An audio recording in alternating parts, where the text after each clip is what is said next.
സമാധാനമുടനെന്ന് നാഴേക്ക് 40 വട്ടം പറയുന്ന Donald Trump ഇപ്പോൾ ഏറ്റവും പുതിയ തന്റെ പോസ്റ്റ്, അതായത് അദ്ദേഹത്തിന്റെ ട്രൂത്ത് സോഷ്യൽ പോസ്റ്റ് ചെയ്തിരിക്കുന്ന പോസ്റ്റിൽ ഒരു ചിത്രം, ചിത്രവും ഒരു അടിക്കുറിപ്പുമാണ് നൽകിയിരിക്കുന്നത്. ഇതോടുകൂടി തന്നെ യുദ്ധം ഏതു നിമിഷവും ഉണ്ടാകാമെന്നുള്ള ആശങ്ക ഉയർന്നിരിക്കുന്നു. ആ ചിത്രം ഇങ്ങനെയാണ്: ഒരു സൈനിക വേഷത്തിൽ നിൽക്കുന്ന ട്രംപും തന്റെ തലയ്ക്ക് മുകളിലൂടെ പറക്കുന്ന യുദ്ധവിമാനങ്ങളും കടലിലൂടെ, പ്രക്ഷുബ്ധമായ കടലിലൂടെ നീങ്ങുന്ന യുദ്ധക്കപ്പലുകളും മറ്റുമാണ് ഈ ചിത്രത്തിലുള്ളത്. അതിന് താഴെയുള്ള അടിക്കുറിപ്പ് ഇങ്ങനെയാണ്: നിങ്ങൾ ഇല്ലാതാകുന്നു എന്നുള്ളതാണ്. അതായത് കഴിഞ്ഞ ദിവസം ട്രംപ് പറഞ്ഞിരുന്നു സമാധാന ചർച്ചകൾ പുരോഗമിക്കുന്നത്. പക്ഷേ ഇപ്പോൾ ട്രംപ് പറയുന്നത് കരാറില്ല എങ്കിൽ ഇവരെ പൂർണ്ണമായി തന്നെ ഇല്ലാതാക്കും ഈ ഭൂമുഖത്ത് നിന്ന് എന്നാണ് ഇപ്പോൾ ട്രംപ് പറയുന്നത്. അതിന് അനുസൃതമായിട്ടുള്ള ഒരു ചിത്രവും കൂടിയാണ് അദ്ദേഹം പോസ്റ്റ് ചെയ്തിരിക്കുന്നത്. കഴിഞ്ഞ ദിവസം തന്നെ യുദ്ധം വീണ്ടും പുനരാരംഭിക്കാൻ സാധ്യതയുണ്ട് എന്ന് US പ്രതിരോധ സെക്രട്ടറി പീറ്റ് ഹെർബത്ത് മുന്നറിയിപ്പ് നൽകുകയും ചെയ്തിരുന്നു. ഇതിനൊക്കെ തൊട്ട് പിന്നാലെ തന്നെയാണ് ട്രംപ്, അതായത് വീണ്ടും പശ്ചിമേഷ്യയിൽ യുദ്ധം കൊടുമ്പിരി കൊള്ളാനുള്ള സാധ്യതകൾ വളരെ കൂടുതലാണ് എന്നാണ് ഈ ട്രംപിന്റെ ഇപ്പോൾ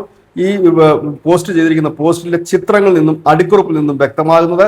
എന്നാൽ സമാധാനത്തിന്റെ നയതന്ത്ര നീക്കങ്ങളും നടക്കുന്നു. അത് പരാജയപ്പെട്ടാൽ ശക്തമായ ഒരു തിരിച്ചടി ഉണ്ടാകും എന്നുള്ളൊരു കാര്യം കൂടിയാണ് ഇപ്പോൾ ട്രംപ് ചിത്രത്തിലൂടെ വ്യക്തമാക്കുന്നത്. News desk news India Malayalam.